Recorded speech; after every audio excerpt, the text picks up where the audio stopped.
Hello YouTube, and welcome back to another book review from me, your humble host, Logan Albright. And today I'm talking about the 1842 classic novel, Dead Souls by Nikolai Gogol.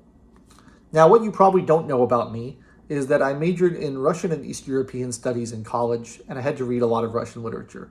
And there was a joke running around my faculty, the professors, who were making fun of me because I didn't like any of the Russian literature we were reading, apart from that written by Nikolai Gogol. I thought it was all horribly depressing and bleak and nihilistic, and you know, if you watch my channel, that I hate that kind of stuff. I don't like literature that makes humanity and life seem small and unimportant, and that makes life seem like it has no point, and is fatalistic in the nature of our existence here on this planet. I find that very depressing, and I don't enjoy it. So I tend not to like Russian literature very much. I tend not to gravitate towards it. Most of the stuff I read, apart from some Dostoevsky, which I liked, I really didn't respond to at all. But I always liked Nikolai Gogol. And we read The Inspector General, a play that he wrote. We read The Overcoat, one of his most famous short stories. And I read The Nose, another one of his most famous short stories, which is quite absurd. And I always liked them. And the reason I like them is a couple things. One is that Gogol has a very good sense of humor. So although there is plenty of that kind of Russian depressiveness, showing how bad Russia is and how awful the system of government is and the poverty and the bureaucracy, it's all treated with a little bit of a wink. He always kind of inserts some satire and some humor into his writing, which I always appreciate. And the other thing I like about him is that he has an almost Gothic sensibility about him. The way he writes, the way he describes things, he doesn't tend to venture into the supernatural too much, although he has written some ghost stories, I believe, which I haven't read yet, but I intend to. But he has this kind of flair of the Gothic where, you know, the Russia in Gogol's imagination is full of these dark primordial forests, and there are these like terrified villagers hemmed in by this, you know, outside forces that are barely keeping the darkness at bay. With their superstitions and their rituals, and there are old time-blackened inns that are people gather in the common rooms that are dark but lit by the shadows, the flickering shadows of the firelight. And there's always that kind of a descriptive nature to what he writes that I think is really awesome, and I really love that kind of writing. I think he was, you know, influenced by some of the 18th century Gothic novels, and he seems to have been influential on some later Gothic novels. And I like that. So I always enjoyed Gogol's writing. I think he's a very excellent writer. But I'd never read Dead Souls, so I finally picked this up in a used bookstore. This is a copy by Wilco Classics, which is apparently an Indian printer from the country of India.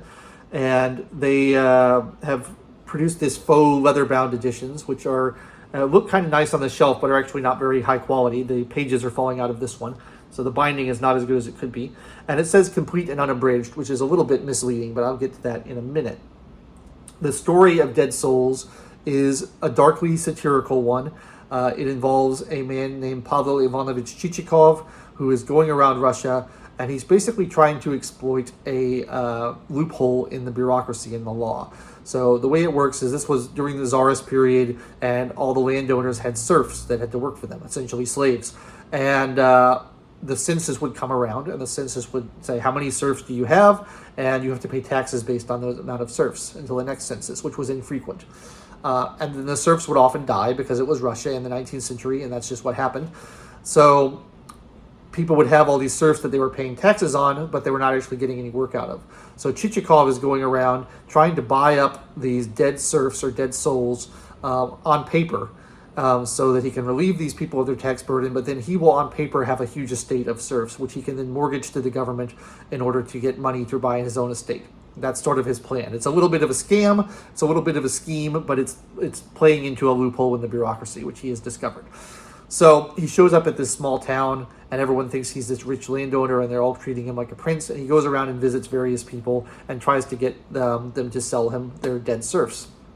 And everyone is very suspicious. And we meet a lot of interesting characters, and the characters are quite comic, and they're sort of caricatures of classic Russian personalities. And that's kind of where the satire lies. The satire lies in a few different places. It's making fun of the bureaucracy. It's making fun of the various types of landowners who are suspicious and who are greedy, and you know, all the different kind of character faults that these people can have. And then towards the end of the novel, he falls out of favor with the local townspeople. he basically misbehaves at a ball, and everyone starts to turn on him. And then the gossip mill starts churning, and they start to say, oh, well, Chichikov must be an escaped criminal traveling in disguise, or he must be out to kidnap the governor's daughter. And they just make up all kinds of stuff and destroy his reputation and ride him out of town on a rail, essentially. Which is a satirical point on the nature of gossip in small communities and how they can't let anything lie. There's also the thing that I find interesting, which is that the serfs themselves are basically treated as non-entities throughout the novel. They're not treated as human, they're treated as commodities. The fact that they have been dying en masse is not treated as a particular point of tragedy. It's just like, oh, now it's an inconvenience and someone has to buy them up. So there's sort of that commentary on the serfdom and how dehumanizing that was for people. So there's a lot of layers to the satire. There's not really much of a plot, to be honest. It really is a series of encounters that just go one after the other, and you meet different people that are amusing, and you get to learn more about Chichikov and his background and why he's doing what he's doing. And there's this element of the Gothic, which I mentioned before. There's this gloomy, bleak Russian winter with muddy roads and fog everywhere and these dark trees looming in the background. And, Chichikov's activities are somewhat diabolical, going around trying to buy dead souls. There's something, Mephistophelian about that, that really kind of lends sort of an atmosphere to the novel. And I think Gogol is just, in terms of his writing style and in terms of his construction of sentences, I think he's very excellent at that. I don't know what translation this is. It doesn't say anywhere in the book, and I was trying to find out by comparing it to other translations I could find online, and I was able to rule out many different translations as not being that, but I can't find which translation it actually is, so I don't know. But I like the translation. I mean, it's always hard to get a sense of what an author is really like reading it in translation, but I think this translation does a good balancing act of kind of maintaining the Russian flavor. Some words are not translated if they're like the word for the carriage that he rides in is britska. Instead of translating that to carriage, they just call it a britska. And I like kind of retaining some of that Russian flavor, retaining some of the 19th century style of writing without making it too anglicized. I think that's a good choice. So I'm enjoying the translation, but I don't know which one it is. But I think he's a very excellent writer at the level of the sentence. He just is able to put words together very effectively, and he's very descriptive in his prose. So I like that a lot. And he is quite funny as well. I've heard that he was inspired by Dante's Inferno as a structural model of this, and there's something kind of Homeric in the kind of odyssey of going from one place to another, a series of encounters without really a through line of a plot so much. There's definitely parallels to those older stories that are here, because it doesn't have the typical plot you would expect from a novel where it's, set up the conflict and then have the resolution. There's not much of a resolution. And this was intended to be a 3-part novel, but Gogol was in the habit of getting frustrated and burning his manuscripts. So this one contains part 1 and what survives of part 2.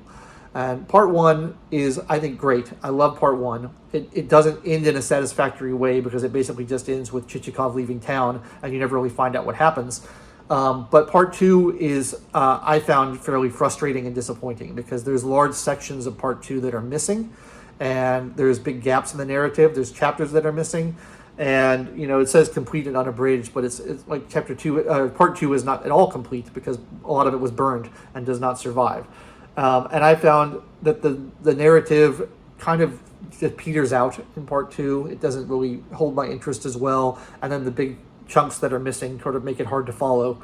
So, I almost wish that part 2 hadn't even been included in this edition. I would have just liked to read part 1 and be done, because I feel like part 2 sort of detracted from my enjoyment of the whole thing, because it's just not enough there. It's not finished, It's not even remotely finished. And I think reading something that an author has written that is not even remotely finished is not the most satisfying thing you can do. I don't enjoy that. So, but I love part 1, even though it sort of lacks traditional narrative structure.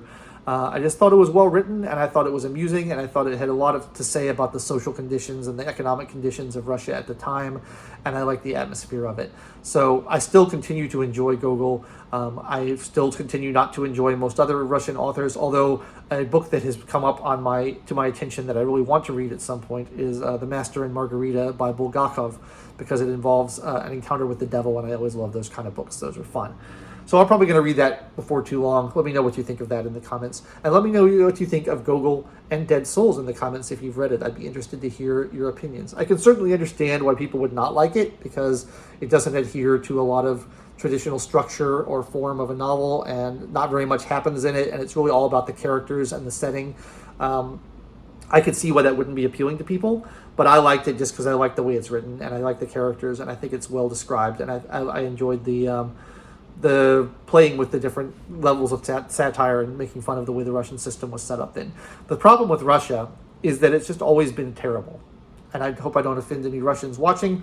There probably aren't any Russians watching, to be honest. But what I learned from my degree of Russian and East European studies is Russia has never had been in a good situation. The Tsarist period was terrible. The medieval period was terrible. The revolutionary period was terrible. The Soviet Union was terrible. And it's still kind of terrible today. It just seems like a miserable place to be. And I'm sorry about that. But, maybe the depressive Russian soul has at least given us some good art out of it.